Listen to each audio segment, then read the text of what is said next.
This is Orson Wells, speaking from London.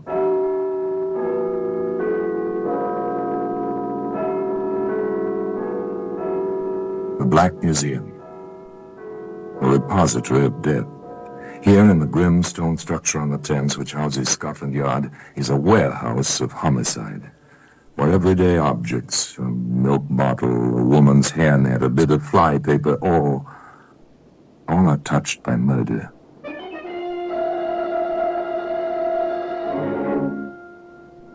Here's a doctor's prescription. It's a familiar object. You don't think twice about it. You have a cold, a sore throat. The doctor comes, gives you a prescription, piece of paper with symbols scrawled on it. Here you are, nurse. I've used a different compound this time. Number 1778 in place of 2032. Is this one stronger than what you've been getting? Yes, there's a bit more of the morphine in this prescription. Well, today that same piece of paper, that prescription, is in the Black Museum.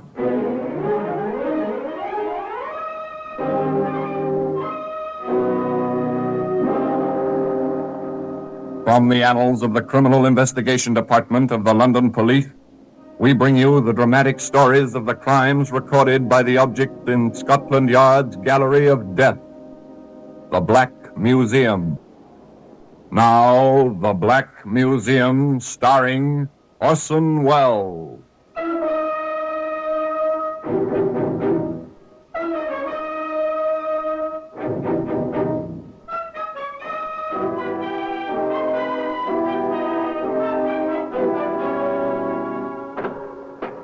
Well, here we are, in the Black Museum, Scotland Yard's Museum of Murder.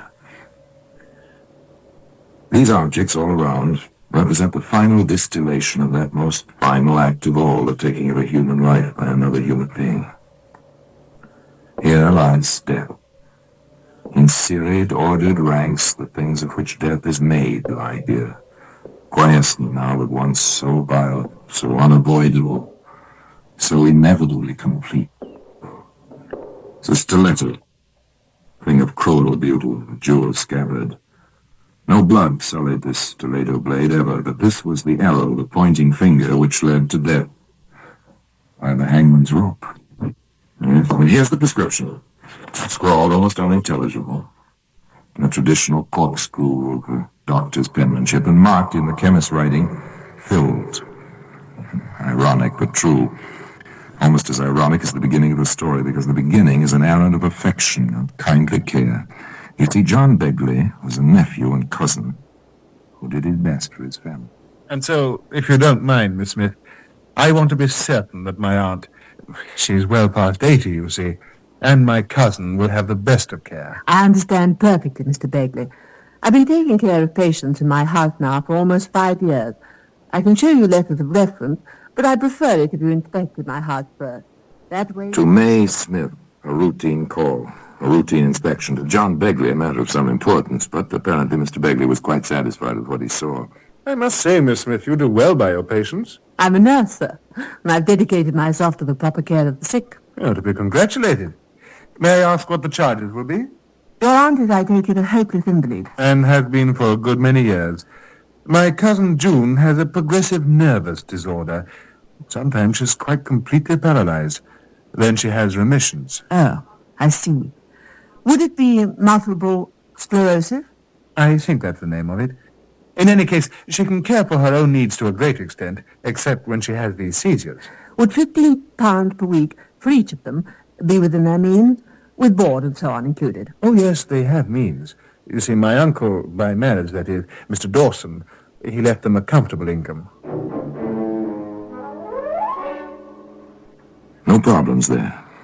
Everything perfectly respectable and not a thought of trouble in the mind of anyone concerned. Martha Dawson and her daughter June came to stay in the care of Nurse May Smith. Not a registered nursing home, you understand, but a nice place and a competent nurse in charge with a good doctor on call, all of which was borne out the afternoon some months later when John came to visit his aunt and his cousin. May is sweet, so considerate. Oh, it's May already, is it? Oh, why not, John? She's as good to me as June would be if she were able. I wish I were able, Mother, but you're not, poor dear. And May is a fine substitute. One of the family, eh? Yes, John. John, Yes, my dear? I'm not getting any younger. Here, no, none of that kind of talk. I mean it. I'm getting on. 55 is well into middle age. I've been thinking about my will, John. As your next of kin, I think you ought to discuss it with me. I'm serious, John. Listen to her, John. In all probability, I shall go first, and June will have everything her father left. All right, Aunt Martha. Go ahead, June. Well, I've been watching May, you see. She has practically nothing of her own, except this house and the rather precarious income from her patients. I've been thinking of making her a partial heir. But since you're the main one, John, I thought I'd ask you first. I'm doing all right, dear. No worry on that score. Only take my advice. Be sure before you leap. Money is a strange thing. June listened to her cousin John. If what she thought he was advising, well, that was something else again. May, I'd like to talk with you. Of course, my dear. Go right ahead. I'm making my will over again. Now, that's fine talk. You and the will, whatever for? To make you my principal heir. June, really? You mustn't do anything of the kind. I'm sure your nice cousin won't like it a bit. Oh, I've discussed it with him. He doesn't mind in the least. In any case, people with their lives ahead of them mustn't think about dying. Then it's high time I began to think about it. June, dear, let me tell you something. You're going to live so long and pay me £15 a week for so many years that you won't have anything to leave anybody. That's not so. My income will take care of me as long as I live. And John certainly doesn't need the principal. You will. You see, May, I know about the real nursing home you've always wanted. And the cottages and house that are the basis of what Father left Mother and me will be just perfect for you. When the time comes. You stop this kind of talk, June Dawson. That's nurse's order. I don't want to hear it. I simply refuse to listen to you. A word can be like a stone in a pool of water, the splash, the first ripple. And then wider and wider go the circles. The stone disappears, but it's there, lying at the bottom of the pool, even when the surface has become still again. This box of candy, Johnny sent it. Will you have some? Thank you, Mother. Now, what shall I have? Nougat or a cream? You've had 3 already. You know sweets aren't really good for you. June is right, Aunt Martha. Now you let me have that box. I'm going to save you from temptation and keep the box in my office. And you may have a piece after dinner and one after luncheon each day. The way you boss me. You'd think you were twice my age instead of the other way round. You're a good person, May. You really are. Am I? Just because I do my job? Yes, but Care was good. And the 3 women obviously were very fond of each other. But did you notice the phrase, save you from temptation? Would a psychologist call that a Freudian slip of some kind? I wonder now. And who was saving whom? And from what? Certainly Dr. Lewin, the attending physician, thought merely that people were being saved from pain, and with conscientious care. I've been in to see Mrs. Dawson, nurse. I'm glad. How do you find her, Doctor? She's failing rapidly. Oh, it's too bad. She's a splendid old lady, despite her bad physical condition. Does Miss Dawson realize her mother's condition? I'm sure she does. She's a brave woman. A self-sacrificing daughter if ever I saw one. No question about that. Well, it must come to all of us one day. Death, I mean. Now then, have you the final report on the terminal care for Mrs. Wrightson? Yes, sir. Right here in the file. And for Mrs. Richter. Thank you, nurse. You know, you really ought to qualify as a proper nursing home. You know your business, Miss Smith. Thank you, Doctor. Well, regulations are strict and expensive to fulfill. Now, on these 2 cases, Doctor, you prescribed morphia towards the end, you remember? And you let me have a supply. I keep the dangerous drugs in here, and I have some of the tablets left. I'd like to return them, if I may. Very well. Dangerous drug, morphia. Just as well not to have it around, even under lock and key.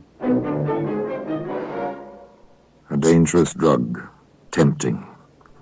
But there's another drug, or so it may be called at times, a temptation certainly. It seems to have the power to dull the perceptions and the consciences of people, much as morphia does at the time. This drug is money.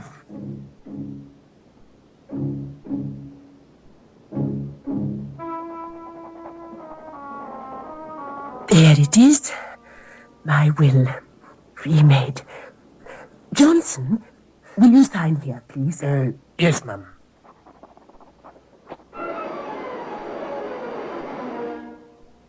The papers were signed, put away.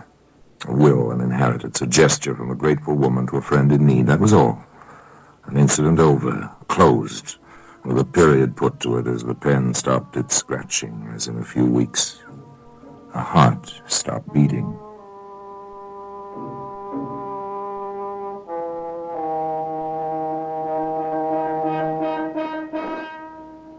At least she died without pain. In her sleep, Doctor, around midnight. How is Miss Dawson taking it? Quite well. Would you like to see her? Perhaps I'd better. A sedative may be indicated. She's in her room. This way. Can I expect any reaction in June's own trouble? A disease of the nervous system like hers? There may be some trouble now, even when she's taking this blow so well. I know. Here we are, sir.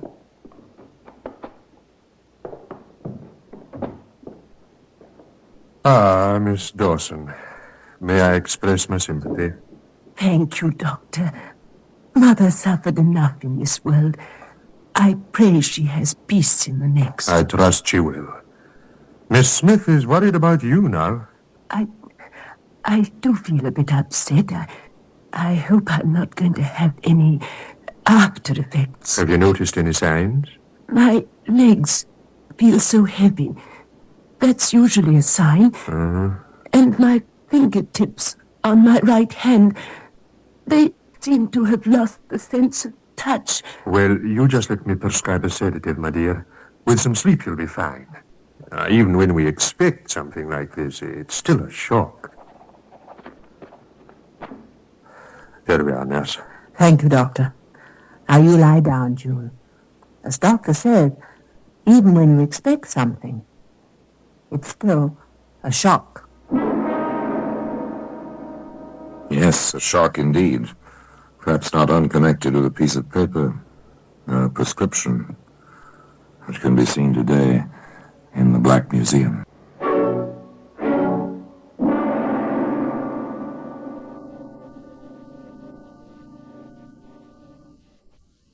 And now we continue with The Black Museum, starring Orson Wells.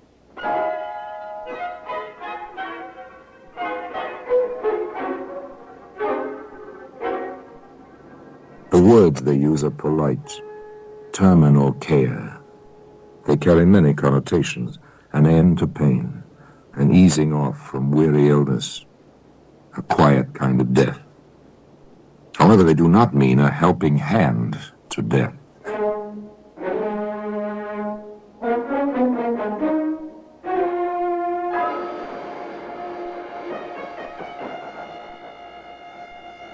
Doctor, poor Miss Dawson doesn't seem to be getting much relief from the sedative you gave her. I'm afraid the funeral and all the details have been too much for her. I've been expecting that. She's worse then. Yes, her right side is paralyzed. Doctor, June's become more than a patient. I don't want to lose her too. I understand, Miss Smith. Now, don't worry about that. Chances are Miss Dawson will live for quite a few years yet. Now, in the meantime... here you are, nurse. I've used a different compound this time. Number 1778 in place of 2032. Is this one stronger than what she's been getting? Yes, there's a bit more of the morphia in this prescription. Yes, let us ease the pain and relieve the suffering. This is a great career to comfort and aid the sick. One does many things to help a sufferer.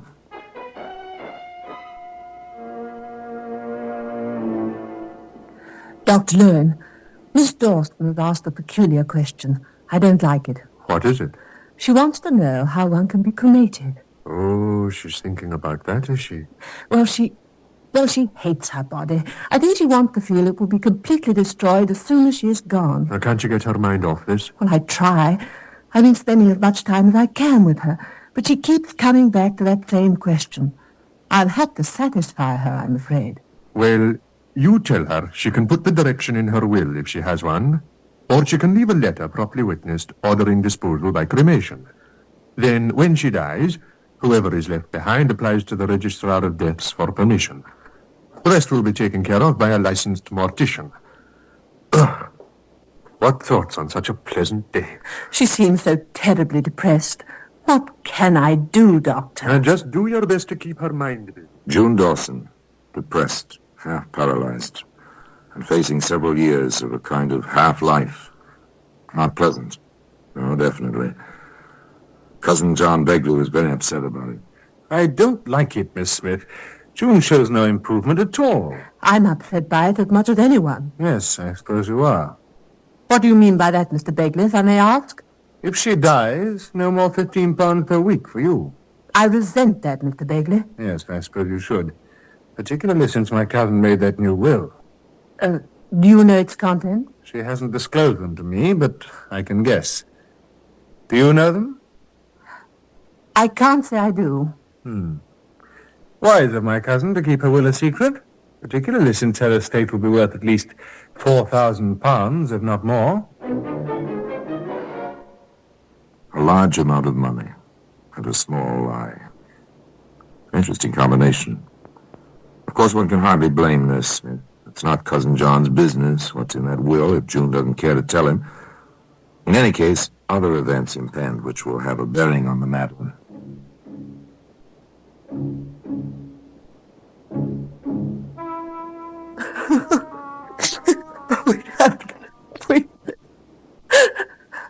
Almost as if she'd wished herself to death. Why didn't you call me?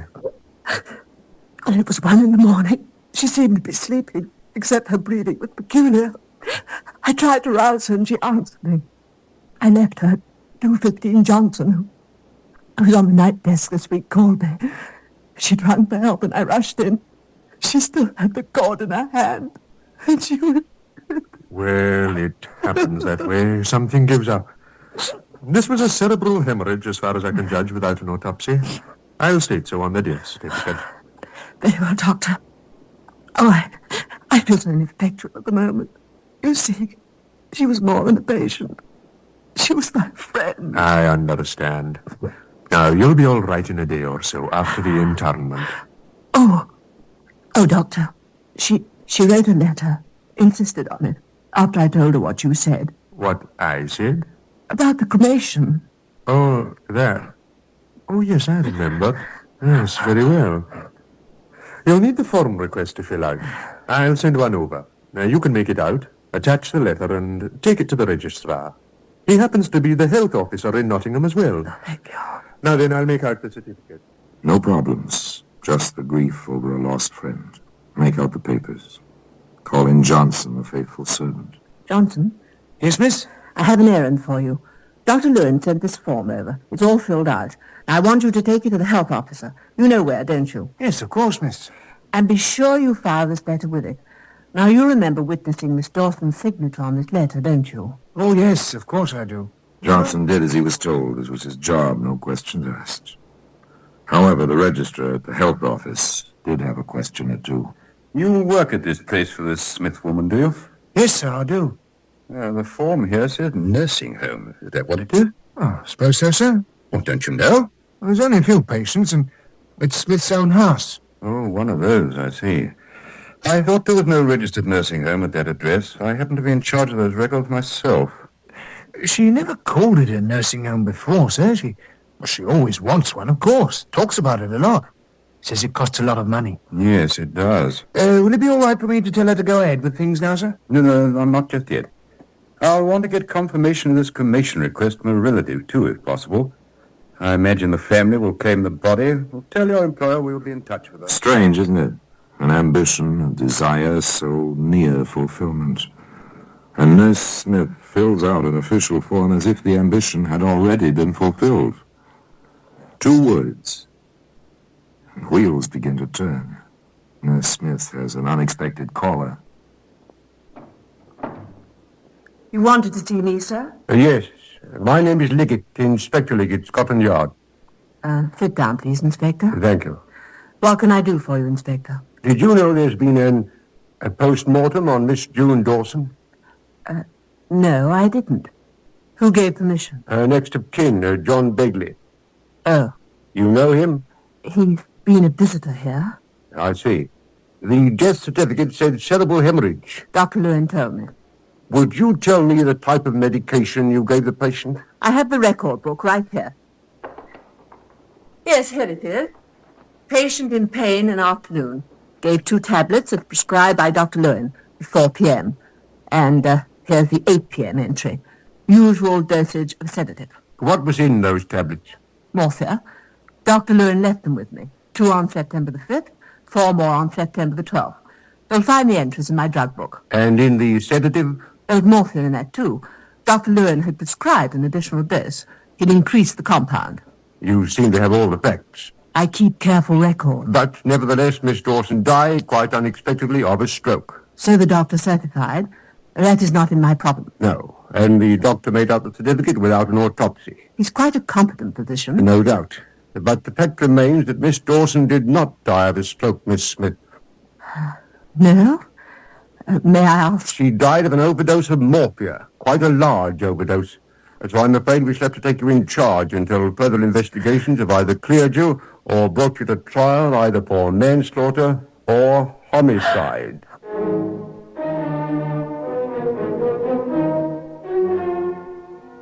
When death masquerades as mercy, when murder hides behind friendship, there's little sympathy for the accused. In this case, where one required to heal stood accused of killing, there was only anger. Nonetheless, justice was well ordered and the evidence was made quite clear. First, the motive. Mr. Begley, what do you know of the occasion of your cousin's drawing up a new will in favor of the prisoner? My cousin discussed it with me. What did she tell you? That she felt so grateful to Miss Smith that she wanted to leave her entire estate to this woman. What is the amount of the estate? Something over £4,000. To the best of your knowledge, did the prisoner know the size of the bequest? I told her myself. On what occasion? When I asked if she knew the contents of my cousin's will. And what did you say to that? That she did not know. At a subsequent visit with my cousin, I learned that she did know. In fact, her own assistant or helper witnessed the document. Thank you very much, sir. And finally, opportunity and access to the drug. Dr. Lewin, a tragic though innocent figure in the case, was the witness. Doctor, it has been alleged that you gave the prisoner 2 tablets of morphia for the deceased on the 5th of September and 4 more on the 12th. Is this true? It is not. I never prescribed morphia in that form for this patient. Did you prescribe it in any other form? In a sedative, yes. I must confess a slight error, however. The patient had been receiving compound 1778. I later prescribed compound 2032, thinking at the moment that it contained more of the drug than 1778. Later, I discovered it contained less. However, as it seemed to be equally easing to the patient, I did not correct the situation. Were you urged to add the morphia? I was, by Miss Smith. Have you any idea where the prisoner may have acquired the drug which was used? During the past year, I have given her small quantities of the drug for use at her discretion, but never more than 8 tablets at a time. She has returned a few from time to time. On checking my records, I find I have given her almost 100 tablets. Is this normal? In the situation where terminal care is the norm, yes. However, it is perfectly possible that some of the unused tablets were not returned to me. Now, returning to your prescription, Doctor, do you remember the occasion of your writing it, and why? I do. It was just after the patient's mother died while under Miss Smith's care. Miss Smith was most anxious for a stronger sedative for the patient, and inquired specifically concerning its comparative strength after I wrote the prescription. She also inquired of me concerning cremation. The Crown rested its case. The sentence was death by hanging. Well, today that same piece of paper, that prescription, is in the Black Museum.